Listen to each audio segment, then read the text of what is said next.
जन्माष्टमी 2025 की आप सभी को हार्दिक शुभकामनाएं। भक्तों, जन्माष्टमी भगवान श्री कृष्ण के जन्मोत्सव के रूप में पूरे भारत और विश्व भर में हर्षोल्लास से मनाई जाती है। यह दिन धर्म, भक्ति, प्रेम और नीति के प्रतीक श्री कृष्ण की लीला को स्मरण करने का पर्व है। प्रिया, भगवान श्री कृष्ण का जन्मदिन बस कुछ ही दिनों में आने वाला है, जिसे हम सभी जन्माष्टमी के रूप में बड़े हर्ष उल्लास के साथ मनाते हैं। उत्तर भारत और कई स्थानों में जन्माष्टमी का पर्व प्रत्येक वर्ष भद्रा मास के कृष्ण पक्ष की अष्टमी तिथि को मनाया जाता है। महाराष्ट्र, गुजरात और दक्षिण भारत के कुछ राज्यों में यह श्रावण मास की अष्टमी के दिन आता है, लेकिन इस बार जन्माष्टमी 2 दिन आ रही है। इस विषय में बहुत जगह कंफ्यूजन की स्थिति बनी हुई है कि आखिर जन्माष्टमी किस दिन है, 15 या 16 अगस्त। तो आज हम इस वीडियो में इसी कंफ्यूजन को दूर करने वाले हैं। जन्माष्टमी का पालन कब करना है, किस दिन व्रत रखना है, उपवास कब रखना है और भगवान का अभिषेक कैसे करना है। साथ ही हम यह भी जानेंगे इस वीडियो में कि जन्माष्टमी का परम पावन पर्व पर लड्डू गोपाल को भोग में क्या अर्पित करना चाहिए, उन्हें कौन सी चीजों का भोग लगाना चाहिए। भक्तों, इन सभी प्रश्नों के उत्तर आज हम इस वीडियो में जानेंगे, तो अंत तक इस वीडियो को अवश्य सुनिएगा। तो चलिए आज हमें यह वीडियो प्रारंभ करते हैं। साथ ही बैठो। इस जानकारी को जानने से पहले हम आपको एक छोटी सी कथा के माध्यम से बता देते हैं कि श्री कृष्ण का जन्म कैसे हुआ और उनको लड्डू गोपाल की उपाधि क्यों मिली, और साथ ही यह भी जानेंगे कि उनको श्री कृष्ण क्यों कहा जाता है। श्री कृष्ण जन्म कथा का आरंभ मथुरा के राजा उग्रसेन के पुत्र कंस ने बलपूर्वक सत्ता हथिया ली। अपनी बहन देवकी का विवाह यदुवंशी राजकुमार वासुदेव से करवाया। विवाह के बाद कंस को आकाशवाणी हुई, हे कंस, जिस देवकी को तू इतना स्नेह करता है, उसका 8वां पुत्र तेरा संहार करेगा। कंस भयभीत हो गया और देवकी वासुदेव को कारागृह में बंद कर दिया। जैसे जैसे देवकी के बच्चे जन्मे, कंस ने एक एक करके सभी को मार डाला। 8वां पुत्र श्री कृष्ण का जन्म जैसे ही अष्टमी की रात, आधी रात को कृष्ण का जन्म हुआ। चमत्कारिक रूप से जेल के दरवाजे खुल गए, पहरेदार सो गए, वासुदेव के पैरों की बेड़ियां टूट गईं।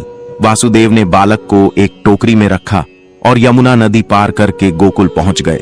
वहां नंद बाबा और यशोदा के घर में जन्मी कन्या को लेकर वापस लौटे। कंस उस कन्या को भी मारना चाहता था, परंतु वह कन्या आकाश में उड़कर देवी का रूप लेकर बोली, हे मूर्ख, तुझे मारने वाला तो कहीं और जन्म ले चुका है।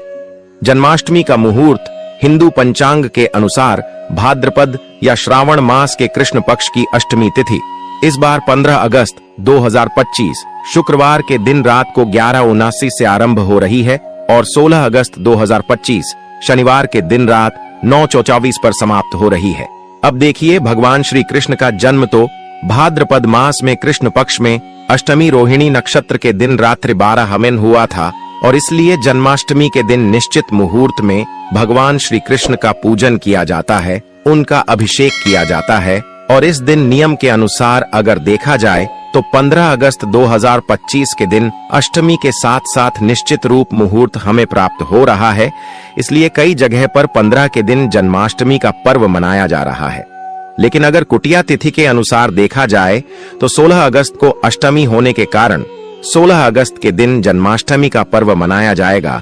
तो इस वजह से इस बार 15 अगस्त और 16 अगस्त 2025 यह दोनों प्रतीति जन्माष्टमी का पर्व अलग अलग स्थान पर अलग अलग रीति के अनुसार मनाया जाएगा। आप अपने स्थानीय पारिवारिक और परंपराओं के अनुसार इस पर्व को मना सकते हैं, और वैश्विक परंपराओं के अनुसार देखा जाए तो इस जन्माष्टमी पर्व का पालन करेंगे तो 16 अगस्त 2025 शनिवार के दिन जन्माष्टमी की तिथि पड़ रही है। तो चलिए भक्तों, अब हम दोनों के शुभ मुहूर्त के विषय के अनुसार भी देखते हैं। जो लोग 15 अगस्त को जन्माष्टमी का पर्व मना रहे हैं, उनके लिए भगवान श्री कृष्ण की पूजा आराधना का रात्रि का निषेध। कल का समय रहेगा 15 अगस्त की रात्रि में 12:04 से लेकर 12 से 47 के बीच में, और इस प्रकार से पूजा के लिए 43 की अवधि मिल रही है। 15 अगस्त के दिन ब्रह्म मुहूर्त का समय सुबह 4:24 से लेकर 5 और 7 के बीच में प्रातःकालीन पूजा करने का समय रहेगा। सुबह 4:46 से लेकर 5:50 के बीच में इस दिन सूर्योदय होगा और 5:50 पर सूर्यास्त का समय रहेगा। शाम 7 होम इस दिन अभिजीत मुहूर्त को दोपहर 11:49 से लेकर 12:52 तक का है और विजय मुहूर्त 237 से लेकर 233 के बीच। संज्ञा कल में भगवान श्री कृष्ण की पूजा के लिए शुभ मुहूर्त मिल रहा है। शाम 7:60 से लेकर 8:00 बजे के बीच इस दिन विशेष सर्वार्थ सिद्धि योग भी बन रहा है। वहीं शुरू होगा भाई सुबह 5:50 से लेकर 7:88 के बीच में रवि योग भी इसी कल के अंदर रहेगा। तो चलिए, आप 16 अगस्त को जन्माष्टमी पर मना रहे हैं, उनके लिए 16 अगस्त 2025 शनिवार के दिन प्रातः ब्रह्म मुहूर्त का समय रहेगा। सुबह 4:24 से लेकर 5 और 7 के बीच प्रातः कालीन पूजा करने का और भगवान श्री कृष्ण का अभिषेक करने का समय रहेगा। सुबह 4:40 से लेकर 5:01 के बीच इस दिन सूर्य उदय का समय सुबह 5:01 आकाश पर और सूरज तक होगा 5:79 पर।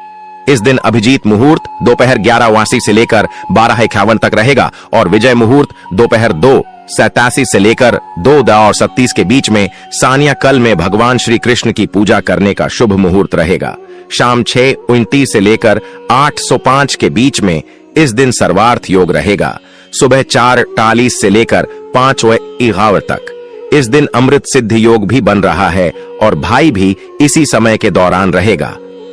चलिए अब जानते हैं जन्माष्टमी व्रत का पारण। सूर्योदय के बाद अष्टमी और रोहिणी नक्षत्र जब समस्त हो जाए तो उसके बाद किया जाएगा। तो अगर अष्टमी तिथि और रोहिणी नक्षत्र सूर्यास्त का समापन नहीं होता है तो कारण की समाप्ति व्रत के बाद अष्टमी तिथि को रोहिणी नक्षत्र में सूर्यास्त तक समाप्त नहीं होता है। श्री कृष्ण का जन्म द्वापर युग में भाद्रपद माह की कृष्ण पक्ष की अष्टमी तिथि को हुआ था।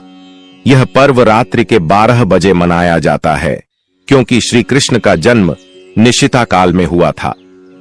चलिए भक्तों, अब जानते हैं जन्माष्टमी व्रत की तैयारी आपको कैसे करनी है, क्या नियम रहने वाले हैं। जन्माष्टमी व्रत की तैयारी और नियम। व्रत प्रारंभ से पहले की तैयारी। शुद्ध स्नान करें, व्रत का संकल्प लें। मैं श्री कृष्ण जन्माष्टमी व्रत का पालन करूंगी।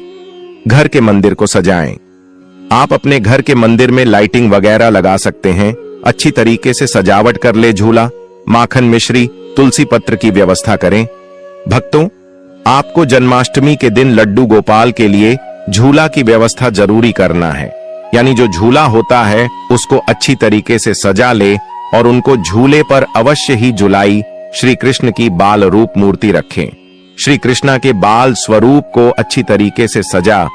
तो सबसे पहले आपको क्या करना है, बाजार से पहले ही खरीद कर रख लेना है लड्डू गोपाल की जो भी चीज होती हैं उनको, जैसे कि छोटी सी बांसुरी, मुकुट, नए वस्त्र और पगड़ी भी आप ले सकते हैं।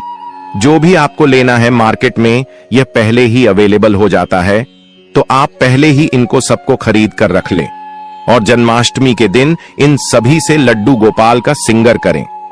तुम अब तो यही लड्डू गोपाल से संबंधित जानकारी का व्रत के प्रमुख नियम वगैरह भी जान लेते हैं कि व्रत के नियम क्या रहने वाले हैं, नियम के दौरान हमें क्या करना चाहिए और क्या नियमों का पालन करना चाहिए। क्योंकि जन्माष्टमी कैसा व्रत होता है जिसे लड्डू गोपाल के लिए रखा जाता है। वैसे तो लड्डू गोपाल को अपने बच्चों की तरह ही हर महिला पुरुष लालन पालन करते हैं, तो आपको विशेष कारण बातों का भी ध्यान रखना है। व्रत के मुख्य नियम। एकादशी की रात्रि से ही संयम रखना। उत्तम अष्टमी के दिन फलाहार करें। क्रोध, झूठ, आलस्य, विवाद से बचें। दिन भर AUM नमो भगवते वासुदेवाय मंत्र का जाप करें। रात्रि में श्री कृष्ण जन्म के समय पूजन करें। चलिए वक्त अब आपको बता देते हैं कि आपको श्री कृष्ण के जन्म का पूजन कैसे करना है और उनके जन्मदिन आपको कैसा मानना है। पूरी संपूर्ण पूजा विधि भी जान लेते हैं भक्तों।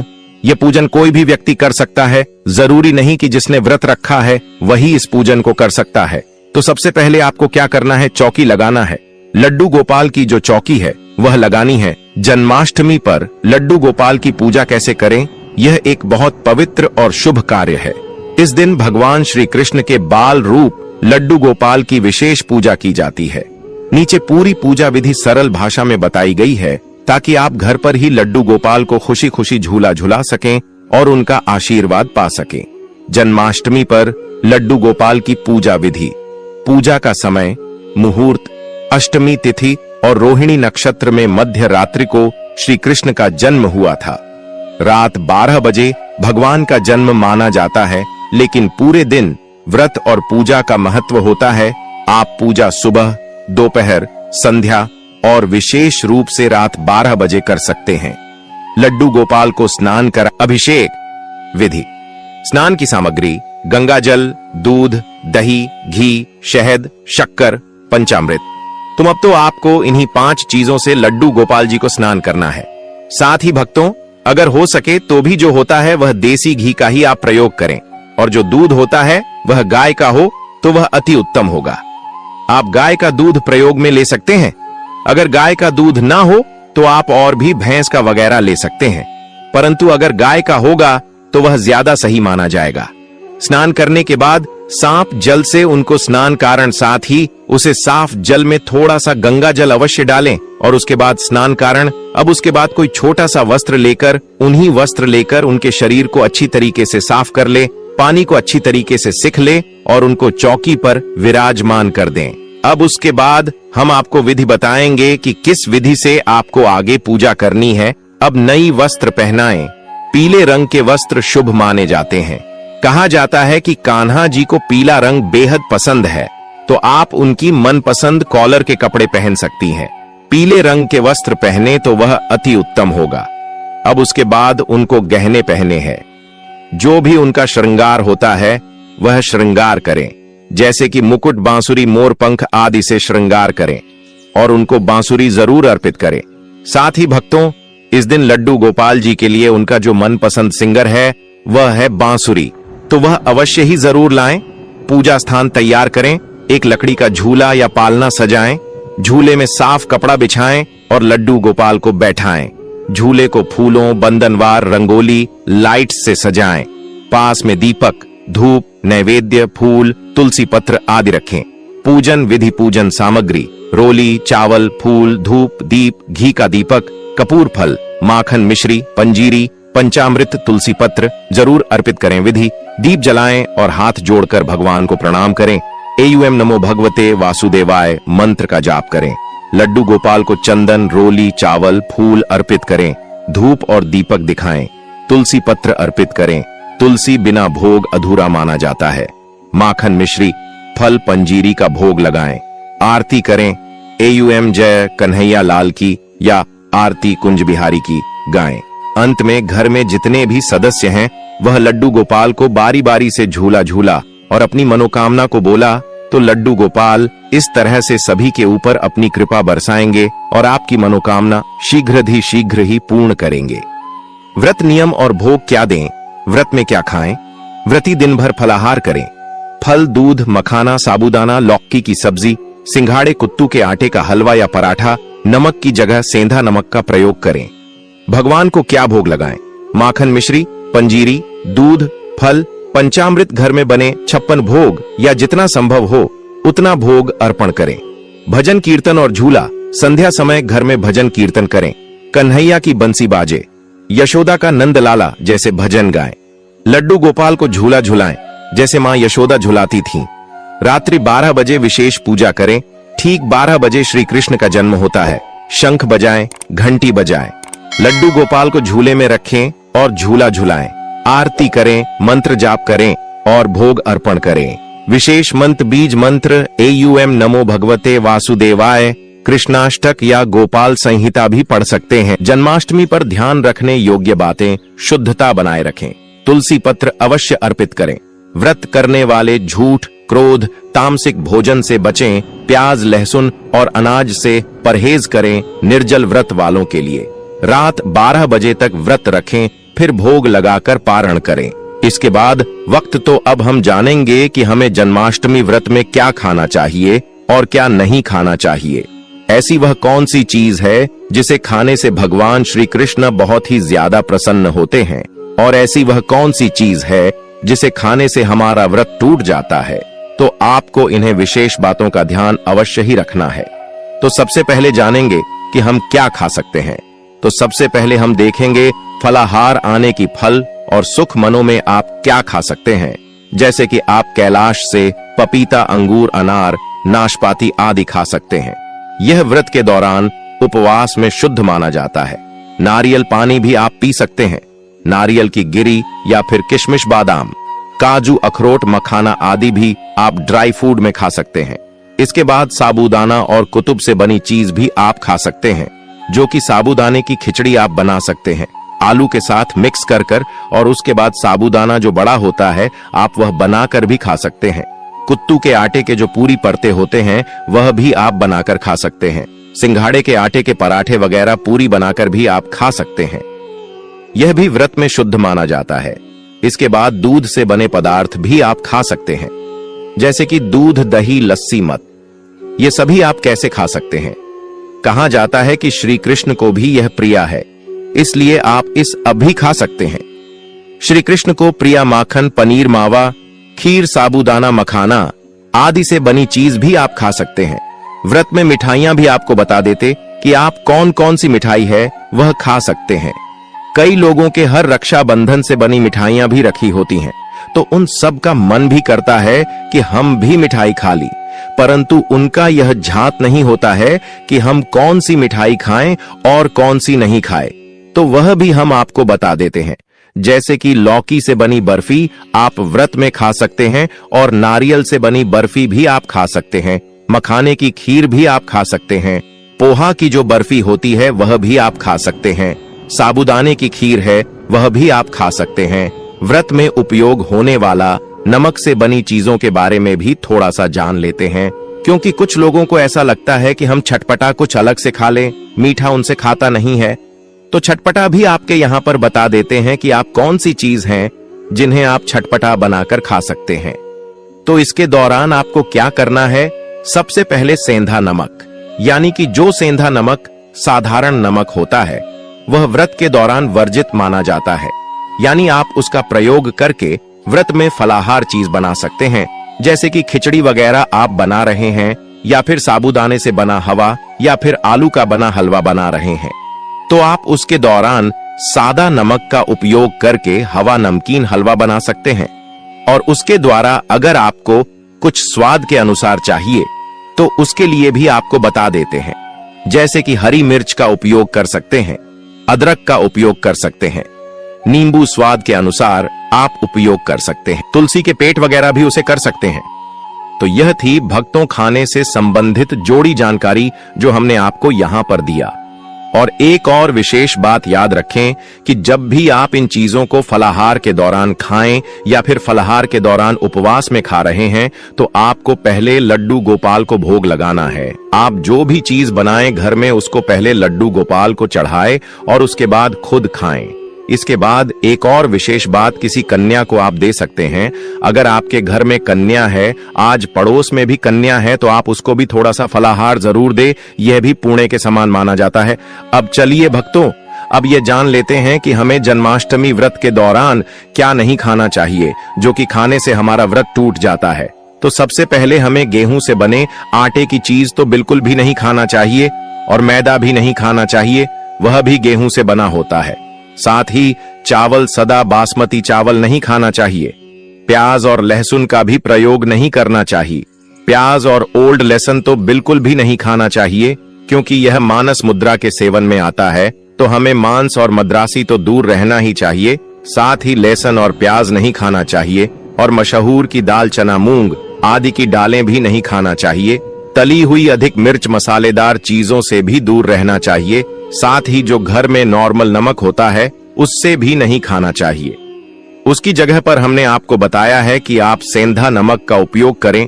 मांसाहार चीज और अंडे से भी दूर रहना चाहिए। साथ ही शराब, चाय, कॉफी कुछ लोग पूरी तरीके से त्याग देते हैं, तो उनको यह सब चीजों से भी दूर रहना चाहिए। साथ ही वक्त तो व्रत के द्वारा सभ्यता और साध्वता बनाए रखें। भगवान श्री कृष्ण को दूध, मक्खन, मिश्री, तुलसी के पात्र चढ़ाना शुभ माना जाता है। व्रत का पारण, उपवास तोड़ना, रात्रि के 12 जी श्री कृष्ण के जन्म के बाद फरार या व्रत का भजन आप कह सकते हैं। भक्तों, यह थी व्रत पारण से संबंधित जानकारी। अब हम आपको थोड़ी सी श्री कृष्ण की लीलाओं से संबंधित जानकारी भी बता देते हैं कि श्री कृष्ण की किस तरीके से लीलाएं हैं जो कि हमारे हिंदू संस्कृति में बहुत ही ज्यादा प्रचलित है और यह भारतीय संस्कृति का एक अहम हिस्सा भी है। इस प्रकार श्री कृष्ण की बाल लीलाएं आरंभ होती हैं। माखन चोरी, गोवर्धन पूजा, कालिया नाग का दमन, रासलीला आदि। श्री कृष्ण के प्रमुख अवतार, लीलाएं और शिक्षाएं, कालिया नाग मर्दन, गोवर्धन उठाना, माखन चुराना और बाल लीलाएं। राधा संग रास लीला, झांकी, दही हांडी, सांस्कृतिक आयोजन, बच्चों को श्री कृष्ण राधा का रूप देना। बहुत सारी जगह खासकर उत्तर भारत में यह देखने को मिलता है कि बहुत सारे लोग अपने बच्चों को श्री कृष्ण का रूप धारण करवाते हैं और उनसे दही हंडी छुड़वाते हैं। एक दही हंडी को ऊपर किसी ऊंचे स्थान पर टांग देते हैं और उसमें श्री कृष्ण का प्रिय भोग होता है, उसको उसमें भर देते हैं, दही मक्खन जो भी, और फिर उसको एक नारियल की सहायता से फोड़ते हैं और इसको बच्चों का तंबू बनाकर करवाया जाता है। ऐसी झांकियां मंदिरों में अधिक ज्यादा देखने को मिलती है। मंदिरों में बाल लीलाओं की झांकी सजाना, दही हांडी फोड़ प्रतियोगिता, रासलीला, कीर्तन, भजन, संध्या प्रसाद वितरण और भंडारे। जन्माष्टमी न केवल उत्सव है बल्कि जीवन को नया दृष्टिकोण देने वाला पर्व भी है। आइए इस जन्माष्टमी पर श्री कृष्ण को अपने मन में जन्म दें। साथ ही भक्तों, श्री कृष्ण भगवान जी के लिए वीडियो को लाइक जरूर करें। तो आपको हमारे द्वारा दी गई है जानकारी कैसी लगी कमेंट बॉक्स में जरूर बताएं, और अगर अभी तक आपने जय श्री कृष्ण कमेंट बॉक्स में न लिखा हो तो जरूर रखें। धन्यवाद। ऐसे ही जानकारी के लिए छाया जैन चैनल को सब्सक्राइब करें, और अगर आपको यह वीडियो अच्छी लगी हो तो एक लाइक अवश्य करें और कमेंट में ओम नमः शिवाय अवश्य लिखें।